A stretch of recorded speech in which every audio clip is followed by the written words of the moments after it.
Hello दोस्तों, मैं जयदीप चौरसिया आपका प्रगति एकेडमी छतरपुर के यूट्यूब चैनल पर स्वागत करता हूं। और आज मैं यहां आप लोगों को पूर्ण घनमूल संख्या जो परफेक्ट क्यूब नंबर्स होता है उनको हम कुछ ही सेकंड्स में कैसे निकालेंगे ये हम आपको आज की क्लास में सिखाएंगे।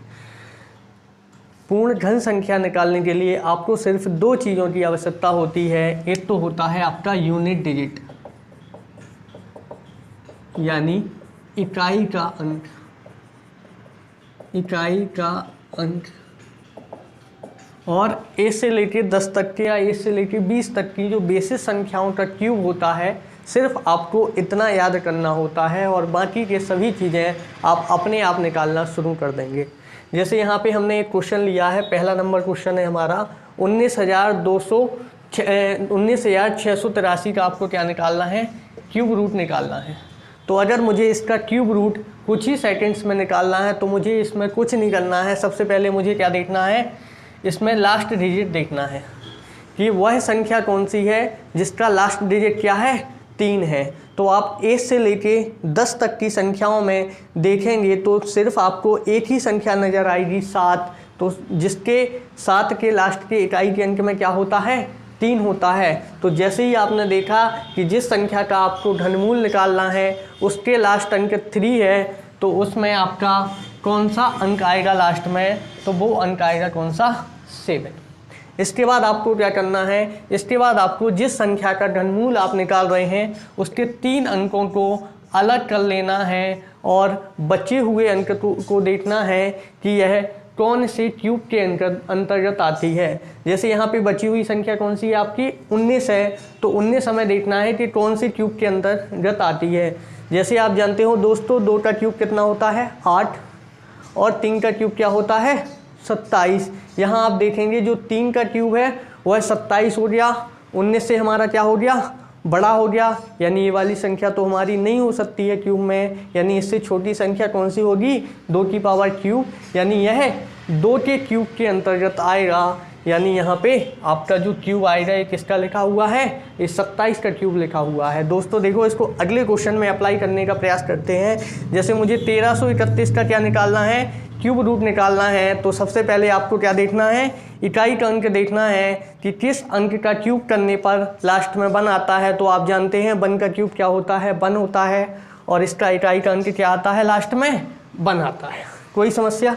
फिर आपको 3 अंक को इसको क्या कर देना है, अलग कर देना है, और आपको चेक करना है कि एक आपका कौन से क्यूब के अंतर्गत आता है। तो आप कहेंगे सर एक तो आपका 1 के क्यूब के अंतर्गत आता है, यानी ये आपका वास्तविकता में क्या लिखा है, 11 की क्यूब रूट लिखा है।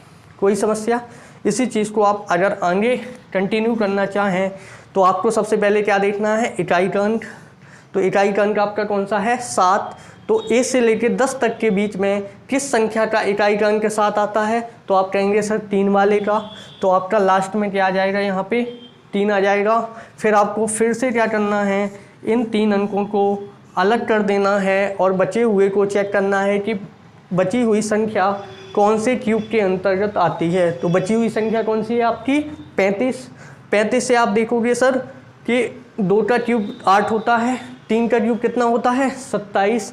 यानी 27 आपका 3 का क्यूब होता है जो 35 के पास में है, और 4 का क्यूब कितना होता है, 64, जो 35 से बड़ा हो गया। यानी 4 वाला तो हो नहीं सकता, तो कौन सा होगा, ये 3 वाला होगा। यानी ये 33 का क्यूब रूट लिखा है। आप इस चीज़ को आगे भी देख सकते हो। देखो, आशा करता हूँ कि आपको ये चीज़ें समझ में आ रही होंगी। अगर मैं अगले क्वेश्चन में इसको अप्लाई करने का प्रयास करूँ तो सबसे पहले आपका यूनिट डिजिट क्या है, 2 है। तो 2 भैया लास्ट डिजिट कब आता है, 2 देखो किस में आता है, 2 8 वाले के क्यूब में।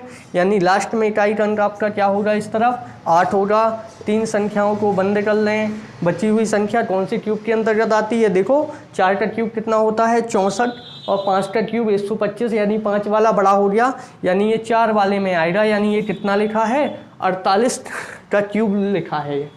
अरे समझ पा रहे हैं भैया बातों को।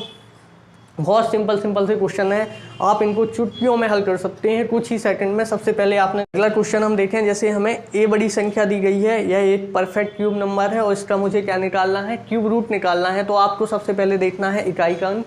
तो इकाई का अंक क्या है, 8 है। किस संख्या में वर्ग करने पर इकाई का अंक 8 आता है, तो आप देखेंगे 1 से लेकर 10 तक के बीच में सिर्फ 2 का क्यूब करने पर ही लास्ट में 8 आता है। तो यहाँ पे आपका लास्ट में क्या आ जाएगा, 2। अब आपको 3 संख्याओं को क्या करना है, बंद कर लेना है और देखना है ये बची हुई संख्या कौन से क्यूब के अंतर्गत आती है। देखो 238 लिखा है, 6 का क्यूब आप जानते हैं क्या होता है, 216, और 7 का क्यूब 343, तो 7 वाला बड़ा हो जाता है। तो यह किसके में आएगा, 6 वाले क्यूब के रूट के अंतर्गत आएगा, यानी यह किसका क्यूब रूट लिखा हुआ है, 62 का। अगला अगर मैं आपको नंबर देखना चाहूँ तो आप देखेंगे लास्ट में यूनिट डिजिट आपका कितना है, 1 है। तो देखो लास्ट में यूनिट डिजिट 1 किसका है, 1 वाले का, तो यहाँ बनाएगा। अगर मैं 3 संख्याओं को बंद कर लूँ तो आप देखेंगे कि ये संख्या कौन सी आई है आपकी, 357 आई है। तो भैया 357 कौन से क्यूब के अंतर्गत आता है, आप कहेंगे सर 7 का क्यूब 343 होता है और 8 वाला 512 उससे बड़ा हो जाता है, यानी ये 7 वाले में आएगी। यानी ये किसका परफेक्ट क्यूब लिखा है, 71 का। तो साथियों आज की क्लास से मैं आशा करता हूँ कि आपको ये जो परफेक्ट क्यूब नंबर्स हैं इनको आप कुछ ही सेकंड्स में निकालना सीख पाएंगे। तो अगर आपको ये हमारी क्लास अच्छी लगी हो तो चैनल को क्या करें, आप सब्सक्राइब करें और वीडियो को ज़्यादा से ज़्यादा शेयर करें।